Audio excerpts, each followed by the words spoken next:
పక్కదారి పడుతున్నాయి. ప్రతిపక్షాలు ముఖ్యంగా బీఆర్ఎస్ పార్టీ ఎందుకు ఒక డైవర్షన్ పాలిటిక్స్ రేవంత్ సర్కార్ చేస్తోందని పదే పదే చెప్తోంది. ఇతర అంశాల గురించి ఎందుకని ప్రస్తావన రావట్లేదు?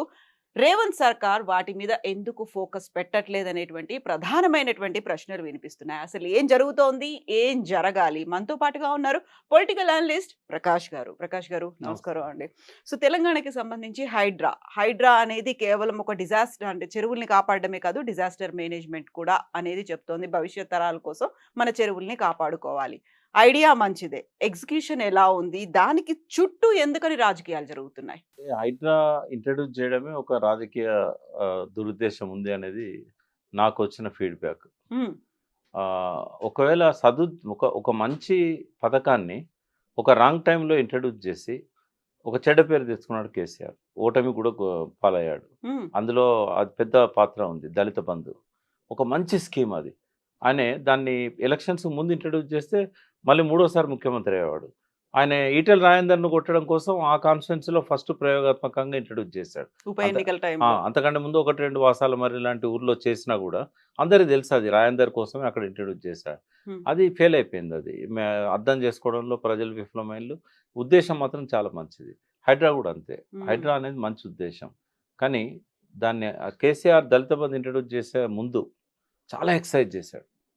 బట్ హైడ్రా అనేది ఆయన అధికారులతోనే ఎక్సర్సైజ్ చేశాడు. హ్మ్. హైడ్రా అనేది మంచి స్కీమ్ అయినా కూడా దాని చరిత్రను అర్థం చేసుకోవడంలో రేవంత్ రెడ్డి ప్రభుత్వం విఫలమైంది. తర్వాత గతంలో జరిగిన ఈ ఆక్రమణలు ఏవైతున్నాయో అవి ఎట్లా జరిగినాయి, ఎందుకు జరిగినాయి, దానికి ఉన్న శాస్త్రీయ కోణం ఏంది, చారిత్రక కోణం ఏంది, ఏది కూడా ఆయన పట్టించుకోలేదు. హ్మ్. తర్వాత ఎన్నో సంక్లిష్టతలతోని ఉన్న సబ్జెక్టును అకస్మాత్తుగా ఇంట్రడ్యూస్ చేశాడు. హ్మ్. అయితే ఇదేంటంటే బాగా డిబేటబుల్ అంశం కానుండే. ఇంట్రడ్యూస్ చేసే ముందే కొన్ని వార్నింగ్స్ అవసరం ఉండే. హ్మ్. ముందే ఒక బేస్ ఇయర్ ఏందనేది పెట్టుకోవాల్సి ఉండే. తర్వాత ఆక్రమణలల్ల ఏ మేరకు మనం ఇంటర్ఫియర్ కావాలనేది ఆలోచించాల్సి ఉండే. ఆహ్, ఈ పేద ప్రజలు ఏసుకున్న గుడిసెలు, తర్వాత వాళ్ళ గవర్నమెంట్ గతంలో ఇచ్చిన పట్టాలు, ఈ విషయాలన్నీ పట్టించుకోవాల్సి ఉండే. ఏది చేయకుండా రాత్రికి రాత్రి ఒక 'నాగార్జున' లాంటి సెలబ్రిటీ ఇన్‌కన్వెన్షన్ కూల్చేస్తే అందరూ భయపడతారన్న పద్ధతిలో అది జరిగిందది. దీని వెనుక దురుద్దేశాలు ఒక 2, 3 రకాలు నాకు కనబడుతుంది. నంబర్ 1 ఏంటంటే, సిటీలో ఎమ్మెల్యేలు అందరూ ఆల్మోస్ట్ ఒక్క ఎమ్మెల్యే తప్ప, అంటే మజ్లిస్ వాళ్ళే 6 పోగా హ్మ్. ఒకే ఒక్క ఎమ్మెల్యే ఇబ్రహీంపట్నంలో కాంగ్రెస్ గెలిచింది. మొత్తం ఔటర్ రింగ్ రోడ్ చుట్టూ, ఔటర్ రింగ్ రోడ్ లోపల అందరూ బీఆర్ఎస్ ఎమ్మెల్యేలు గెలిచింది హ్మ్. బీజేపీ. ఇంతకు మించి ఆయనే కాంగ్రెస్ పార్టీకి ప్రాతినిధ్యం వహిస్తున్న రేవంత్ రెడ్డి ఒక్కరిని కూడా గెలిపించుకోలేకపోయాడు సిటీలో. ఆ బీఆర్ఎస్ ఎమ్మెల్యేలను తన పార్టీలో విలీనం చేసుకుంటా అని అధిష్టానం దగ్గర ప్రామిస్ చేశాడు. హ్మ్. ఎందుకిట్లా నాగేందర్ లాంటి వాళ్ళు వచ్చినప్పుడు వాళ్ళు క్వెషన్ చేశారు. రిజైన్ చేయాలి కదా వాళ్ళు. ఎందుకంటే యాంటీ డిఫెక్షన్ చట్టం తెచ్చింది రాజీవ్ గాంధీ. దాన్ని ఇంప్లిమెంట్ చేస్తామని గట్టిగా చెప్పింది రాహుల్ గాంధీ, ప్రియాంక గాంధీ, సోనియా గాంధీ. బట్ వాళ్ళు పిలిచి అడిగినప్పుడు ఏమన్నారంటే 2/3 వచ్చేస్తారు. అందరూ నాతోని మాట్లాడుతున్నారు. 26 మంది వస్తారు అన్నాడు. హ్మ్. 26 మందిలో సగం మంది కూడా రాలేదు. వచ్చిన వాళ్ళు కూడా మళ్ళీ వెనక్కిపోయే పరిస్థితి కనపడ్డది. వాళ్ళకేందంటే రూరల్‌లో ఈ బిల్లులు చెల్లించడం అనేది పెద్ద సమస్యగా ఉండే. సంజయ్ అయినా, పోచారం అయినా ఓపెన్‌గానే చెప్పారు. మా బిల్లులన్నీ పెండింగ్ ఉన్నాయి. చాలా కాలం ఫైట్ చేసి లాస్ట్‌కు తప్పనిసరిగా సరెండర్ అయ్యారు వాళ్ళు. సిటీ ఎమ్మెల్యేలకి బిల్లుల గోల లేదు. హ్మ్. ఎందుకంటే ఇక్కడ వర్క్స్ అన్నీ త్రూ జీహెచ్ఎంసీ, హెచ్ఎండీఏ ఇట్లా జరుగుతాయి. వీళ్ళకెవరికి ఆ బిల్లుల గోల లేదు. మరి వీళ్ళను సరెండర్ చేయించుకోవాలంటే ఏం చేయాలి? అంటే వాళ్ళకి ఓట్లేసిన ప్రజలను అరెస్ట్ చేయాలి. వాళ్ళు పోయి వాళ్ళ ఇంటి ముందర కూర్చోవాలి. అప్పుడు పోయి అడిగితే మీరు పార్టీలోకి రండి, మిమ్మల్ని మీ పార్టీలోకి వచ్చినట్టయితే మీ మీ ప్రాంతాన్ని వదిలేస్తాం. లేకుంటే చూడనట్టు ఉంటాం. అంటే అందులో పెద్ద పెద్ద బిల్డర్స్ ఉంటారు. ఆ బిల్డర్స్ వీళ్ళకి ఫండింగ్ ఇస్తారు ఎమ్మెల్యేలు గెలవడం కోసం. చాలా బినామీ ఎమ్మెల్యేస్‌కే ఉన్నాయి. చాలామంది ఎమ్మెల్యేస్ బినామీ బిల్డర్స్ ఉన్నారు. సో, ఇట్లాంటివి ఇదొక కోణం. ఇది ఒకవేళ ఇదే నిజమవుతే అక్కడున్నటువంటి ఒరిజినల్ సమస్యని పక్కదారి పట్టించినట్టే కదా! ఇప్పుడు చెరువుల మీద ఫోకస్ అనేదుంది. అక్కడ డిజాస్టర్ మేనేజ్‌మెంట్ చెయ్యాలి అంటే అది కాదు కదా అసలు ఉద్దేశ్యం మరి? అది అది కాదు. బట్ ఏం ఏం జరుగుతుందనేది చెప్తాను. ఇప్పుడు నిజంగానే చెరువుల మీద ప్రేమ ఉంటే మొత్తం అర్బన్ లేక్స్ అన్నీ తీసుకోవాలి. హ్మ్. ఒక హైదరాబాద్ లేక్స్ ఎందుకు తీసుకోవాలి? వరంగల్ ఎందుకు తీసుకోలేదు? కరీంనగర్ ఎందుకు తీసుకోలేదు, సంగారెడ్డి ఎందుకు తీసుకోలేదు. మెల్లిమెల్లిగా దాన్ని స్ప్రెడ్ చేస్తామంటున్నారు కదా ఆ- హైడ్రాని మొన్నటి వరదల తర్వాత. అంటే ముందు ఎక్కడైతే ఇష్యూస్ ఎక్కువగా రావో ఉమ్, అక్కడ ఫస్ట్ స్టార్ట్ చేయాలి. రూరల్‌లో మీకు ఇన్ని ఇష్యూస్ రావు. కాబట్టి రూరల్‌లో ఫస్ట్ స్టార్ట్ చేస్తే కొంత ఫీడ్‌బ్యాక్ వచ్చేది. ఏం చేస్తే బాగుండేదని. Urban sensitive zone. Hmm. ఇక్కడ డెన్సిటీ ఎక్కువ. కాబట్టి ఇక్కడ కబ్జాలు కూడా ఎక్కువైన సంగతి రేవంత్ రెడ్డి గారికి తెలుసు. రియల్ ఎస్టేట్ గురించి కేసీఆర్ గారికి కూడా రేవంత్ రెడ్డి గారికి ఉన్నంత అవగాహన లేదు. కాబట్టి ఆయనకు ప్రతి క్షుణ్ణంగా తెలుసు ఆయనకు. ఎక్కడెక్కడ చెరువులలో ఆక్రమించుకున్నారు, ఎక్కడెక్కడ బఫర్ జోన్లలో కడుతున్నారు, ఏ బిల్డర్స్ ఎక్కడెక్కడ కబ్జాలు చేశారు. ఈ బిల్డర్స్‌లలో కూడా ఎక్కువ మంది కేటీఆర్ గారితో, బీఆర్ఎస్‌తో ఆ రోజుల్లో పనులు తీసుకున్న ఫ్రెండ్లీ బిల్డర్సే ఎక్కువున్నారు. అది కూడా ఒక కారణం కావచ్చు. ఎలక్షన్ అప్పుడు ఆయన ఏమన్నా ఫండ్ అడిగాడో, వాళ్ళేమన్నా ఇవ్వలేదో. ఎందుకంటే ఇవన్నీ జరుగుతూ ఉంటాయి. ఇప్పుడు చాలామంది అంటే సడెన్‌గా మనకు హై రైజ్ బిల్డింగ్స్ అన్నీ కూడా 2014 తర్వాతనే వచ్చినాయి. అంతకుముందు కొన్ని ఉండే. బట్ 2014, 24 మధ్యలోనే ఫైనాన్షియల్ డిస్ట్రిక్ట్ అంతా కూడా పైకొచ్చింది. అంటే 30 floors, 40 floors, 50 floors high rise buildings అన్నీ ఆ టైంలో వచ్చినాయి. ఈ లావాదేవీలు ఆర్థిక కోణం కూడా దాని వెనకాల ఉంది. ఒకటమ్మా, ఒక నిష్కలంకమైన దేశభక్తుడు ఏ పని చేసినా కూడా అతను మంచి కోసం చేసిండు అనుకుంటారు. అన్ని అవగాహనలున్న రాజకీయ నాయకులు ఏ పని చేసినా కూడా, మంచి పని చేసినా కూడా ఆ స్వార్థం కోసమే చేశాడు, దీని వెనకాల ఏదో ఉంది అనేది అనుకుంటాడు. నేను కూడా అందులో ఒక భాగమే. ఎందుకంటే వీళ్ళ లోపల ఎవ్వరి లోపల కూడా ఉమ్, నేను నిజాయితీని తక్కువ చూస్తా, అవకాశవాదాన్ని ఎక్కువ చూస్తా. ఇప్పటిదాకా పరిపాలించిన ఎవరైనా కానివ్వండి, నో ఎక్సెప్షన్. ఉమ్, అంటే రేవంత్ రెడ్డి కూడా అట్లనే చూస్తాను. దీని వెనకాల ఈ కోణం ఉంది, స్వార్థ కోణము. లేకపోతే ఒక సెలబ్రిటీ మీదనే ఫస్ట్ ఎందుకు అటాక్ చేస్తాం? ఉమ్, నిజంగానే అతను మొత్తం ఎన్కన్వెన్షన్ ఎఫ్టీఏలో కట్టి ఉంటే నేను కూడా అప్రిషియేట్ చేస్తాను. ఎంతమ్మా కొంచెం ఆ ఎన్కన్వెన్షన్ స్థలంలో నాట్ ఈవెన్ 5% బఫర్ జోన్లో ఉన్నది కానీ, ఎఫ్టీఏలో ఉన్నది కానీ 5%. 95% ఎట్లా కూలగొడతావు? అది కూడా కోర్టులో కేసు పెండింగ్ ఉండగా, స్టేటస్కు ఆర్డర్ ఉండగా ఎట్లా చేస్తారు? అంటే ఇంత ఆదరబాదరగా స్టడీ చేయకుండా, తెలిసి తెలిసి కూడా తెలియనట్టుగా ఈ అటాక్ చేయడం, పోలీసులను తీసుకుపోయి ఇదేంటంటే అందరూ సంతోషపడతారు. చెరువులో కట్టిన నాగార్జున అని చెప్పి ఆయన బ్లేమ్ చేయడం, కేసీఆర్ చేయలేని పని తాను చేసిండని ఎగ్జాక్ట్లీ. చెప్పడం. అప్పుడు కేసీఆర్ కూడా ఇదే ప్రయత్నం చేశారు. ఇది బఫర్ జోన్ లో FTN లో వస్తుంది కాబట్టి కూల్చే ప్రయత్నాలు అప్పుడు జరిగాయి. ఏ కాకపోతే కాంపౌండ్ ఏదో వాళ్ళే అప్పుడు కూల్చారు కూడా ఒప్పందాలు కదా. ఉన్నాయి కాబట్టి వెనక్కడుగు వేశారు అని. లేదు, ఎంతవరకు అయితే బఫర్ జోన్లో వచ్చిందో అది కూల్చారు అప్పుడు. జస్ట్ గోడ. ఉమ్, అంటే ఆయన ఏంటంటే 100% తప్పు చేసినోడిని క్షమించడు, 5% తప్పు చేసినోడిని క్షమిస్తాడు ఆయన. బట్ దానికి కూడా ఏంటంటే ఆల్టర్నేటివ్ ఏదో ఉంటుంది కదా, రెగ్యులరైజ్ చేయడమో లేకుంటే దానికి ఏదైనా పెనాల్టీ ఇవ్వడమో ఏదో ఒకటి ఉంటుంది.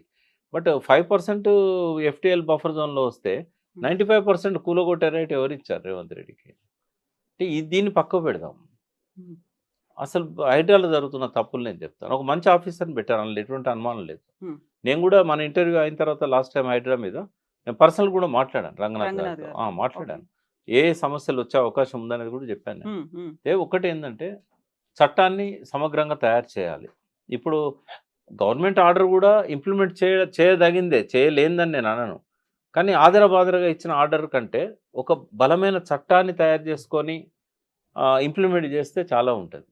ఈ చట్టాన్ని తయారు చేసేటప్పుడు ఏం చేయాలి? ఇప్పుడు అది లేనందువల్ల ఏం నష్టం జరుగుతున్నది? ఉమ్, ఇప్పుడు చాలా ఏరియాలలో భూములు కబ్జా పెట్టుకొని ఎవరు తెలంగాణ నలుమూలల నుంచి పని వెతుక్కుంటూ వచ్చిన వాళ్ళు, ఒరిస్సా నుంచి వచ్చిన వాళ్ళు, శ్రీకాకుళం నుంచి వచ్చిన వాళ్ళు, ఛత్తీస్గఢ్ నుంచి వచ్చిన వాళ్ళు, బీహార్ నుంచి వచ్చిన వాళ్ళు లక్షల సంఖ్యలో ఉన్నారు హైదరాబాద్ సిటీలో. వీళ్ళంతా బస్తీలు ఏర్పాటు చేసుకున్నారు. ఉమ్. ఈ బస్తీలు ఏర్పాటు చేసుకోవడం అనేది నిజాం కాలం నుంచి జరుగుతూ వచ్చింది. ఇప్పుడు దాదాపుగా 2000 పైన బస్తీలు ఉన్నాయి. చాలా వరకు నాలాల మీదనో, ఎఫ్టీఎల్ లోపలనో లేకుంటే బఫర్ జోన్లలో కట్టుకున్న ఇవి ఉంటాయి. మెల్లమెల్ల ఏం చేశారు వాళ్ళు? వాటర్ కనెక్షన్, ఎందుకంటే ఆడ ఎలక్షన్ల కోసం నాయకులు పోతారు కదా. ఫస్ట్ నాయకుడు ఏం చేస్తాడు? వాళ్ళందరినీ ఓటర్ లిస్టులో ఎన్రోల్ చేస్తాడు. ఓటర్ లిస్టులో వచ్చిన తర్వాత వానికి ఆధార్ కార్డు వస్తుంది. ఆధార్ కార్డు ఆధారంగా పాన్ కార్డు తీసుకుంటాడు. తర్వాత ఎలక్ట్రిసిటీ కనెక్షన్ తీసుకుంటాడు. తర్వాత డ్రైనేజ్ తీసుకుంటాడు. ఆ ఎమ్మెల్యేనే వేస్తాడు. ఎందుకంటే వాస్తవంగా ఓట్లు బంగ్లాలో ఉన్న వాళ్ళు తక్కువ వేస్తారు. 100 మందిలో 5 వేస్తారు బంగ్లాలో ఉన్న వాళ్ళు. బస్తీలలో ఉన్న వాళ్ళు 100కు 95 మంది వేస్తారు. హైదరాబాద్ సిటీలో ఆ 35% నుంచి 50%, 55 దాకా ఓటింగ్ శాతం పోద్దంటే అది కేవలం బస్తీలలో వాళ్ళది ఎక్కువ. మీరు బంజారాహిల్స్ బూతులు చూడండి. ఇది బంజారాహిల్స్ ఎట్లున్నది అప్ అండ్ డౌన్. వ్యాలీ ఉంది, హిల్ ఉంది. హిల్‌లో ఉన్న వాళ్ళు ఎన్నడూ లైన్‌లోకి వచ్చి ఓట్లేయరు. సెలబ్రిటీలు కేవలం ఏందంటే జనం దృష్టి వాళ్ళ మీద ఉంటది కాబట్టి చిరంజీవి గారో లేకుంటే వెంకటేష్ గారో వీళ్ళంతా వస్తారు. వాళ్ళని చూపెడతారు మనం. బట్ వాళ్ళు తప్ప ఎప్పుడన్నా మనము సత్యం రామలింగరాజు పోలింగ్ బూత్‌లో వచ్చి ఓటేసింది చూపెట్టినామా? లేకుంటే మెగా కృష్ణారెడ్డి గారు ఆయన వైఫ్ పోలింగ్ బూత్‌లో నిలబడి ఓట్లేసుకొని మనం చూపెట్టామా? ఎప్పుడు చూపెట్టలేదా మనం? ఎవ్వరు రారు. యూజువల్‌గా ప్రతిసారి లెక్కల్లో కనిపించేది కూడా ఇదే కదా! అసెంబ్లీ ఎన్నికలు కావచ్చు, పార్లమెంట్ ఎన్నికల్లో మిగతా చోట్ల కంటే జూబ్లీ హిల్స్‌లో చాలా తక్కువ నమోదవుతుంది. లెస్ థాన్ అది 50% కూడా అనేది. కింద లోయర్‌లలో ఉన్న బస్తీలు. హ్మ్.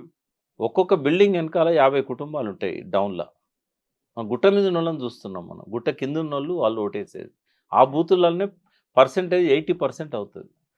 వీళ్ళకు వీళ్ళ ఓట్ల కోసం నాయకులు ఏం చేస్తారంటే అన్నీ వాళ్ళ కోసం చేస్తారు. డ్రైనేజీ, ఎలక్ట్రిసిటీ ఇవి అవి అన్నీ.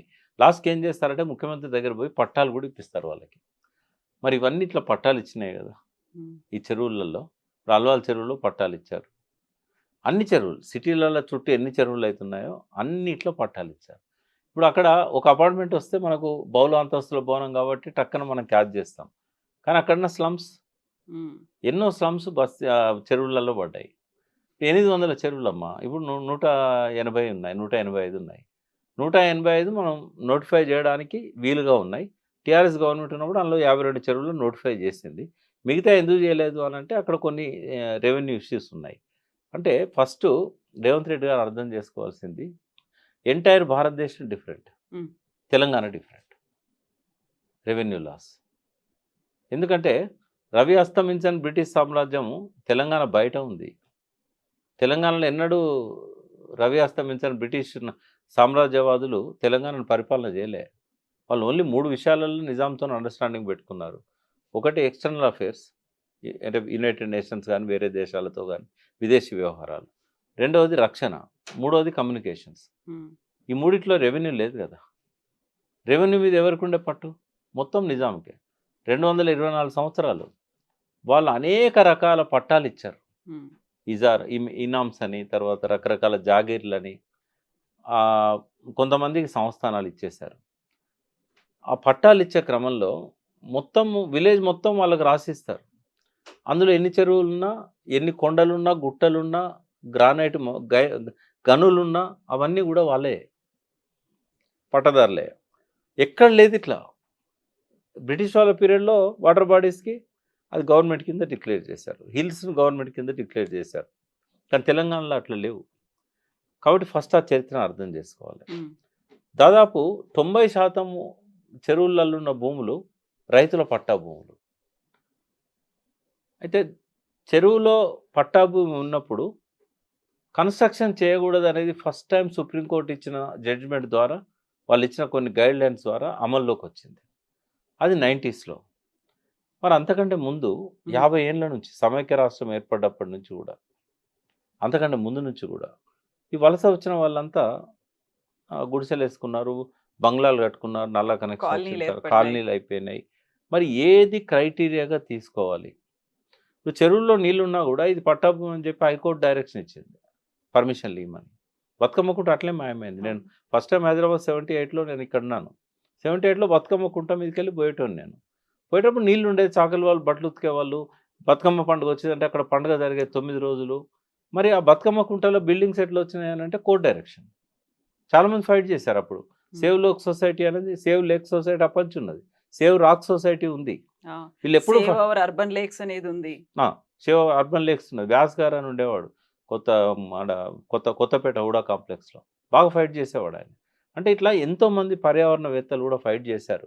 బట్ అప్పుడు ఒక ప్రొటెక్టెడ్ లాస్ అనేటివి లేవు. హ్మ్. ఎన్విరాన్మెంట్ లాసే ఫస్ట్ టైమ్ 86లో భారతదేశంలో ఇంట్రొడ్యూస్ చేశారు. సో, నదులను పరిరక్షించాలి, జలాశయాలను పరిరక్షించాలి అనే కాన్సెప్టు ఎప్పుడూ లేకుండే. పట్టా భూమిలో ఇల్లు కట్టుకునే హక్కు పట్టదారుకుంటది. దాన్ని దేనికైనా అమ్ముకునే హక్కు ఉంటది. హ్మ్. కాబట్టి చట్టాల్లో ఏముందో హైకోర్ట్ గాని, సుప్రీం కోర్ట్ గాని వాటినే గౌరవిస్తాయి. సుప్రీం కోర్ట్ జడ్జిమెంట్ ఏమిచ్చింది? అది ఎవరి ల్యాండ్ అన్నా కానివ్వండి, ఉమ్, అది ప్రభుత్వ ల్యాండ్ అయినా కానివ్వండి, ప్రైవేట్ ల్యాండ్ అయినా కానివ్వండి, వాటర్ బాడీస్ అన్నిటిని ప్రొటెక్ట్ చేయాలి. ఎఫ్టీఎల్ పరిధిలో కాంక్రిటైజేషన్ చేయకూడదు. అది జలవనరు లాంటి అందరి సంపద. ఉమ్, కాబట్టి రెస్ట్రిక్ట్ చేస్తే ఏమన్నారంటే వాటర్ రిసీడ్ అయిన తర్వాత ఆ పట్టాదారు అక్కడ వ్యవసాయం చేసుకోవచ్చు. కానీ ఎటువంటి కాంక్రిటైజేషన్ పట్టాదారు కూడా చేయడానికి వీల్లేదు. గవర్నమెంట్ చెరువులో గవర్నమెంట్ కూడా దాన్ని ధ్వంసం చేసి కన్స్ట్రక్షన్ చేయడానికి వీల్లేదు. అలాంటప్పుడు మన దగ్గర జిహెచ్ఎంసీ మెయిన్ ఆఫీస్ కావచ్చు, బుద్ధ భవన్ కావచ్చు, ఇవన్నీ అలా పోయినవే. ఇవన్నీ ట్యాంక్ బండ్ చుట్టూ అంత ముందు కట్టారు. ఆ, అంటే ట్యాంక్ ఈ బండ్ దగ్గర సుప్రీంకోర్టు ఉన్నటువంటి జడ్జిమెంట్ రాకముందు కట్టారు. ఉమ్, అందుకే ఇక్కడ ఐమాక్స్ థియేటర్ కానీ, ఎన్టీఆర్ సంబంధించిన సమాధి అవును. కానీ ఇవన్నీ ఎఫ్టీఎల్నే ఉన్నాయి. ఉమ్, ఇవన్నీ అంటే అంతకుముందు సెక్రటేరియట్ అనేది నిజాం పీరియడ్లో కట్టారు కాబట్టి అది గడ్డ మీద ఉంది. బట్ ఆ జలదృశ్యం దాని పక్కన ఉన్నాయి ఇవన్నీ కూడా ఎఫ్టీఎల్లోకి వస్తాయి. ఉమ్, ఆ బోట్స్ క్లబ్ అయితే కంప్లీట్ అలానే ఉంది కదా హుస్సేన్ సాగర్లో. ఇవన్నీ పాత నిర్మాణాలు. ఉమ్, అంటే ప్రభుత్వం ఏం చేయాల్సి ఉండే, సుప్రీంకోర్టు జడ్జిమెంట్ వచ్చిన ఇయర్ను బేస్ ఇయర్గా పెట్టుకోవాల్సి ఉండే. ఎందుకంటే అంతకుముందు ఈ రూల్ లేదు కదా. ఎవరిని బ్లేమ్ చేస్తాం ఆ రూల్ లేనప్పుడు? అప్పుడు ఇచ్చిన కలెక్టర్ను బ్లేమ్ చేయలేం, హైకోర్టును బ్లేమ్ చేయలేం. కాబట్టి ఈ గైడ్ లైన్స్ అనేవి చాలా ఆలస్యంగా పొందుపరిచారు. సుప్రీంకోర్టు గైడ్ లైన్స్ వచ్చే నాటికి ఎన్ని చెరువులు ఉన్నాయి? ఉమ్, నాట్ ఈవెన్ 200. మీకు కూడా చాలాసార్లు ఏమంటున్నారు, టీఆర్ఎస్ ప్రభుత్వం వచ్చినాక విధ్వంసం ఎక్కువైంది అని అంటున్నారు. తప్పది. టీఆర్ఎస్ ప్రభుత్వం వచ్చిన నాడు లెక్కలేస్తే నేను అదే శాఖలో చైర్మన్ ఉన్నాను. వాళ్ళతో ఇంటరాక్ట్ అయినప్పుడు వాళ్ళు చెప్పింది ఏంటంటే 2014 నాటికి మిగిలిన చెరువులు 125. ఇప్పుడు కూడా అవే ఉన్నాయి. ఈ మొత్తం 10 ఏళ్ల కాలంలో ఒక్క చెరువు అన్న అదనంగా మాయమైంది అని అంటే దేనికైనా సిద్ధం. ఆనాడు ఇప్పుడు శాటిలైట్ ఇమేజెస్ కూడా ఉంటాయి. చెరువుల్లో విస్తీర్ణం కొంచెం తగ్గిపోయింది అనేదానికి నేను ఏకీభవిస్తాను. ఉమ్, ఇప్పుడు కొంతమంది ఇన్ఫ్లుయెన్స్ చేసి జిహెచ్ఎంసీలో కానీ అధికారులను కానీ మంత్రులను కానీ ఎమ్మెల్యేలను కానీ ఎమ్మెల్యేల జోక్యంతో ఎమ్మెల్యేల కుటుంబ సభ్యులు కూడా ఒత్తిడి చేసి కొంత ఆక్రమణకు గురి చేస్తే చేయొచ్చు. కొన్ని చెరువులలో 70 ఎకరాలు ఉండాల్సింది 2014లో 70 ఎకరాలు ఉంటే ఇప్పుడు 65 ఎకరాలు ఉండొచ్చు. కానీ మొత్తం చెరువులను మాయం చేసిన సంఘటన లేదు. ఇంకోటి కూడా చాలా క్లియర్ చేయాల్సిన అవసరం ఉంది. కొంతమంది సోషల్ మీడియాలో కూడా వాళ్ళు ఇష్టం వచ్చినట్టుగా వ్యాఖ్యలు చేస్తూ ఉన్నారు. అంటే ఎంత ఘోరంగా ఉంటాయంటే అవి. కాంగ్రెస్ పత్రిక ఇవాళ వెలుగును మనం కాంగ్రెస్ పత్రిక అనుకుంటాం. ఎందుకంటే ఆయన వినోదాలు ఉన్నాడు, వివేక్ అందులో ఉన్నాడు కాబట్టి. అంటే అధికార పత్రికలో మిస్టేక్స్ రాకూడదు. ఫిరంగినాలాను జన్వాడలో కబ్జా పెట్టాడు కేటీఆర్ అని రాశారు. ఫిరంగినాల అక్కడ లేనే లేదు కదా, అడిదికుండానే ఉండదు ఫిరంగినాల. అది తెలుసుకోకుండా అట్లా రాయకూడదు ఒక బాధ్యత గల పత్రిక. రెండవది మాట్లాడేటప్పుడు ఏమంటున్నాయి సోషల్ మీడియాలో కొంతమంది ఏం చెప్తున్నారంటే ఈ కార్పొరేట్ కంపెనీస్కి సిఎస్ఆర్ ఫండ్స్ వినియోగించుకోవడానికి వీలుగా 50 పైన చెరువులను దత్తతిచ్చారు అని చెప్తున్నారు. వాటి వల్ల ప్రొటెక్ట్ అయినాయమ్మా. వాళ్ళకి ఇచ్చిన చెరువు కట్ట నుంచి ఎఫ్టీఎల్ ఇదంతా వాళ్ళకి ఏదైతే మార్క్ చేసి ఉన్నది ఉన్నట్టుగా అప్పచెప్పారో దానిలో కబ్జాలు చేయమని కాదు అది. ఇప్పుడు దానికి సైకిల్ ట్రాక్ కానీ వాకింగ్ ట్రాక్ కానీ వేయడం వల్ల కబ్జాలు ఆపడానికి అది. ఇప్పుడు దాని రౌండ్ ఐడెంటిఫై చేసి ఒకసారి ట్రాక్ వేసాక కబ్జా చేయగలుగుతారా? ఆ ట్రాక్ను దాటి చెరువులో వచ్చి గుడిసెలు వేస్తారా? ఇవన్నీ కూడా ఏంటంటే అభూత కల్పనలు చేసి పోయిన గవర్నమెంట్ని బ్లేమ్ చేసే ఒక కుట్ర జరుగుతూ ఉంది. వాస్తవంగా సిఎస్ఆర్కి ఇవ్వడం వల్ల చెరువు ప్రొటెక్ట్ అవుతుంది. వాళ్ళకి ఇచ్చిన ఇన్స్ట్రక్షన్స్లోనే ఉంటుంది అదంతా. దాన్ని బఫర్ జోన్లో వాళ్ళు ఏమైనా కబ్జాలు చేశారంటే కేసు పెట్టవచ్చు. వాళ్ళ చేతిలో ఉన్న చెరువు కాబట్టి బఫర్ జోన్లో కబ్జా చేశారని. కానీ కట్టను విధ్వంసం చేయడం కానీ ఎఫ్టీఎల్ లెవెల్ తగ్గేయడం కానీ ఇవన్నీ ఏది జరగట్లేదు. ఇట్లాంటివన్నీ కొన్ని అపోహలు ఉన్నాయి. బట్ ఐడెంటిఫై చేయాలి. ఇంకోటి ఈ మధ్య ఇవాళనే పేపర్లో చూసా, ఓ డ్రోన్ లాంటిది ఏదో ఒక టెక్నాలజీ వచ్చింది, అది మొత్తము చెరువు ఎఫ్టీఎల్ను కానీ ప్రతి దాన్ని కూడా రికగ్నైజ్ చేస్తాను. నేనేమంటున్నా, రేవంత్ రెడ్డి ఏం చేసినా కూడా ఎఫ్టీఎల్ విషయంలో మాత్రం ఆయనే ఒక బౌండరీని ఫిక్స్ చేయలేడు. ఎందుకు అంటే 4 రకాలుగా ఎఫ్టీఎల్ని ఫిక్స్ చేయొచ్చు. ఒకటి నిజాం కాలం నాటి మ్యాప్స్ ఆధారంగా, అప్పటి మెమైర్స్ ఉన్నాయి, ఇరిగేషన్ మెమైర్స్, చెరువులన్నిటి మెమైర్స్ ఉన్నాయి, చాలా వరకు ఉన్నాయి. రెండవది కట్ట ఎత్తు ఎంత ఉన్నది అనే దాన్ని బట్టి వాటర్ ఎంత స్టోర్ అవుతుంది అనేది. మూడవది మత్తడి ఎంత హైట్లో ఉంది, అలుగు దునికేటప్పుడు ఎంత నీళ్లు స్టోరేజ్లో ఉంటాయి, దాన్ని బట్టి కూడా చేయొచ్చు. లేదు ఎగ్జిస్టింగ్ వాటర్ ఎంత స్టోర్ అయి ఉన్నది అనే దాన్ని బట్టి కూడా చేయొచ్చు. నువ్వు ఏదో ఒక నిబంధన పెట్టాలి, ఈ నిబంధన ప్రకారం చేయండి అని చెప్పాలి. అట్లా చెప్తే ఏమైందంటే మిగతా నిబంధనల ప్రకారం ఇంతకుముందు ఫిక్స్ చేశారు కాబట్టి అదే ఎఫ్టీఎల్ పెట్టమని వీళ్ళు హైకోర్టుకి వెళ్తారు. అది ఎప్పటికీ ఒక జటిలమైన సమస్య లాగానే ఉంటుంది. ఈ 4 రకాలలో ఏ పారామీటర్ని తీసుకోవాలి? ఈ పారామీటర్స్‌లోనే ఇన్‌ఫ్లూయెన్స్ అనేది జరుగుతది. 1 ఎకరం బయట పడేయాలనుకోండి, అతను ఎగ్జిస్టింగ్ మెథడ్‌ని ఆధారంగా తీసుకుంటాడు. ఎగ్జిస్టింగ్ మెథడ్ ఎప్పుడో ఒక ఫీట్ తగ్గించుంటారు. వెనక వాటర్‌లో ఉన్న భూములు బయటికి రావడానికి. కాబట్టి ఈ సంక్లిష్టత అనేది ఇరిగేషన్ డిపార్ట్మెంట్‌లో ఉంది. అయితే ఇంకోటేందంటే, ఇప్పుడు మీ ఇల్లు ఉందంటే 4 మూలలు ఫిక్స్ ఉంటది. ఇటు ఎన్ని ఫీట్లు ఉంది, ఇటు ఎన్ని ఫీట్లు ఉంది, ఇటు ఎన్ని ఫీట్లు ఉంది. ఫారెస్ట్ వాళ్ళ భూములకు కూడా ఫిక్స్ ఉంటది. బౌండరీస్ ఫిక్స్ అయి ఉంటాయి. ఒక్కోసారి రెవెన్యూ వాళ్ళు వీళ్ళు గొడవ పడుతుంటారు. హ్మ్. జాయింట్ సర్వేలు పెట్టుకుంటారు. ఇప్పటివరకు ఏందంటే దుర్మార్గము, భారతదేశం మొత్తంలో నదులకు బౌండరీస్ లేవు, చెరువులకు బౌండరీస్ లేవు, దేనికి నాలలకు బౌండరీస్ లేవు, దేనికి లింక్ కెనాల్స్‌కు బౌండరీస్ లేవు, కాలువలకు బౌండరీస్ లేవు, హ్మ్. దేనికి బౌండరీస్ లేవు. ఫస్ట్ అది ఫిక్స్ చేయాలిగా. ఏది ఆక్రమణ అంటావు నువ్వు? నువ్వు ఫస్ట్ ఫిక్స్ చేయి. ఎఫ్టీఎల్ ఎందుకు ఫిక్స్ చేయి, దాని విస్తీర్ణం ఎంతో ఫిక్స్ చేయి. ఇవన్నీ అయినాక పట్టా భూములలో గతంలో పడ్డ ఇండ్లను కూల్చేసే హక్కు నీకెక్కడిది? హ్మ్. ఆ చెరువుల్లో ఉంటే ఉండొచ్చు. సుప్రీంకోర్టు జడ్జిమెంట్‌కి రెట్రాస్పెక్టివ్ ఎఫెక్ట్ లేదు. అల్వాల్ చెరువులో గవర్నమెంట్ పట్టాలు ఇచ్చింది. సుప్రీంకోర్టు గైడ్‌లైన్స్ రాకముందు 1970లో ఇచ్చింది. ఇంకా అంతకంటే ముందు ఇచ్చినాయి. చాలా చెరువులలో ఉన్నాయి. వాళ్ళంతా ఇల్లు కట్టుకున్నారు. వాళ్ళు అక్కడ 2 జనరేషన్స్ వచ్చినాయి కొత్తగా. హ్మ్. తాత ఇల్లు కట్టాడు, అందులో కొడుకు పుట్టాడు, మనవడు పుట్టాడు. మనవడు పెళ్లి చేసుకొని ఉన్నాడు ఆ ఇంట్లో. నువ్వు ఎవరు కూలగొట్టడానికి? అడ్వర్స్ రైట్స్ కూడా వాళ్ళకి వస్తాయి కదా. ఇవన్నీ చట్టవిరుద్ధమైనవి కాదా? వాళ్ళకి ఎట్లా నోటీసులు ఇస్తారమ్మా? ఇంకోటి, ఎవరు శిక్షించాలి? ఇప్పుడు మీరున్నారు, మీరు ఒక అపార్ట్మెంట్లో ఫ్లాట్ కొంటారు. మీరు దేన్ని ఆధారంగా కొంటారు? హ్మ్. రికార్డ్స్ అని చూస్తారు. అది బాజాప్తా లీగల్ ఒపీనియన్ చూస్తారు ఫస్ట్. లీగల్ ఒపీనియన్ అడ్వకేట్ ఏం చేస్తాడు, ఇది పట్టా భూమి 1954 నుంచి రికార్డ్స్, అందులో లింక్ డాక్యుమెంట్స్ పెడతారు, క్లియర్గా ఉన్నాయని చెప్తాడు. మీరు బ్యాంక్ అప్రోచ్ అవుతారు, బ్యాంక్ లోన్ ఇస్తుంది. మీరు ఎందుకు సస్పెక్ట్ చేస్తారు ఇది తప్పు అని? హ్మ్. ఇప్పుడు వాళ్ళకి మీరు నోటీసులు ఇస్తే వాళ్ళు ఏం కావాలి? అపార్ట్మెంట్స్ కట్టినప్పుడే పర్మిషన్ ఎందుకు ఇచ్చారు? మీ సిటీ ప్లానర్ ఉంటాడు కదా, సిటీ ప్లానర్కి తెలియదు అది ఎఫ్టీఎల్లో ఉందని, అది బఫర్ జోన్లో ఉందని తెలియదా? ఇప్పుడు ఎవరు తప్పు, ఎవరిని శిక్షించాలి? ఫస్ట్ పర్మిషన్ ఇచ్చినోడిని శిక్షించాలి, పట్టా ఇచ్చినోడిని శిక్షించాలి. అంటే నీకు నువ్వే శిక్షించుకోవాలి. అందుకే సుప్రీంకోర్టు, మన హైకోర్టు ఒక కేసులో ఏం చెప్పిందంటే, అయ్యప్ప సొసైటీ ల్యాండ్స్లో వాళ్ళు ఎప్పటి నుంచో వచ్చి ఇల్లు కట్టుకొని, బిల్డింగ్స్ కట్టుకొని రెంట్లకు ఇచ్చి వ్యాపారాలు నడుపుకుంటున్నారు. వాళ్ళకి అన్ని రకాల అనుమతులు మీరే ఇచ్చారు. ఇవాళ అది ట్రస్ట్ ప్రాపర్టీ, అది కట్టుకోవడానికి లేదా, కొనుక్కోవడానికి లేదని అంటే, మరి ఇన్ని రోజులు మీరు ఎందుకు నిద్రపోయారు? తప్పు వాళ్ళది ఎట్లయితుంది? కాంట్రిబ్యూటరీ నెగ్లిజెన్స్ మీది కూడా ఉంది కదా. వాళ్ళకి తెలుసా ఇది ట్రస్ట్ ప్రాపర్టీ అని? తెలియాల్సింది రెవెన్యూ వాళ్ళకి. వాళ్ళు ఎట్లా అనుమతి ఇచ్చారు? ఇన్ని అనుమతులు ఎట్లా వచ్చినాయి వాళ్ళకి? కాబట్టి మీరు ఇప్పుడు ఏం చేయలేరు.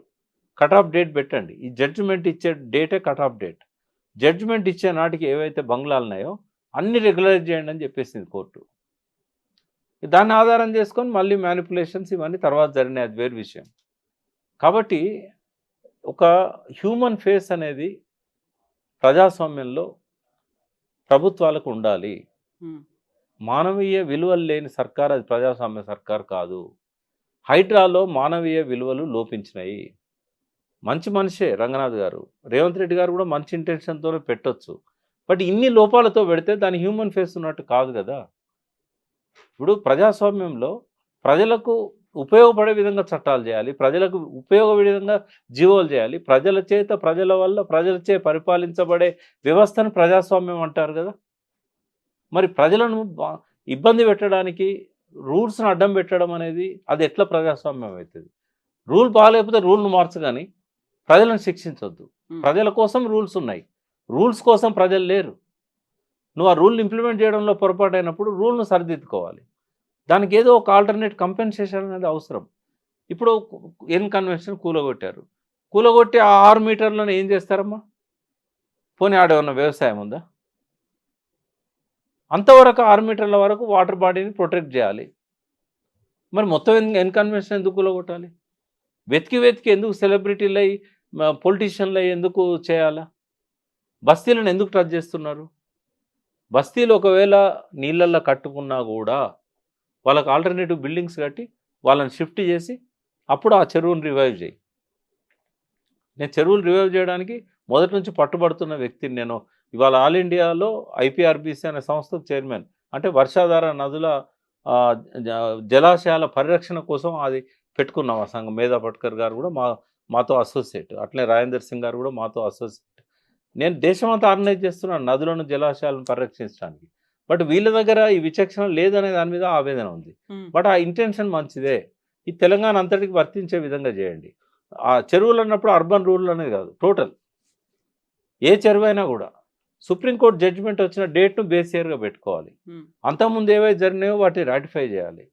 వాటిని రాటిఫై చేయడానికి మీరెవరు పట్టా భూములలో వాళ్ళు ఇచ్చేశారు. కాబట్టి కొంతమంది చెరువుల మీదనే పనిచేసే వాళ్ళు ఉన్నారు. వాళ్ళని కూర్చోబెట్టుకోవాలి. వాళ్ళతో ఇష్యూస్ ఎట్లున్నాయి? ఏంది? ప్రాబ్లమ్స్ ఏంటి? ఇప్పుడు నెక్టంపూర్ లేక్ మీద మధులిక అని ఆమె రాజస్థాన్ నుంచి వచ్చి ఇక్కడ అవును. పనిచేస్తా ఉన్నది. మధులికతో కూర్చోబెట్టండి. ఎక్స్‌పెరిమెంట్స్ ఆ! చేస్తున్నారు. చేయాలి. ఆమె కూడా ఆ చెరువును ఎఫ్‌టీఎల్ పరిరక్షించడానికి ఓవైసీ వాళ్ళకి సంబంధించిన వాళ్ళెవరో అడ్డుపడ్డారు. అడ్డుపడితే ప్రభుత్వం ఏం చేయలేకపోయింది. ఆమె ఎన్ని సార్లు మొరబెట్టుకున్నదో నా దగ్గరకొచ్చింది, కలెక్టర్ దగ్గర పోయింది, ఎవరి దగ్గర పోయినా కూడా వాళ్ళతో పెట్టుకోలేమమ్మా మేము అని చెప్పేసి. లాస్ట్‌కి వాళ్ళ కబ్జాలోనే ఉంది. నెక్టంపూర్ లేక్‌లో ఒక చిన్న పార్ట్ ఎఫ్‌టీఎల్ లోపల. అంటే ఇట్లా ఎంతోమంది జస్విన్ అనే ఒక ఆమె జయరత్ ఏదో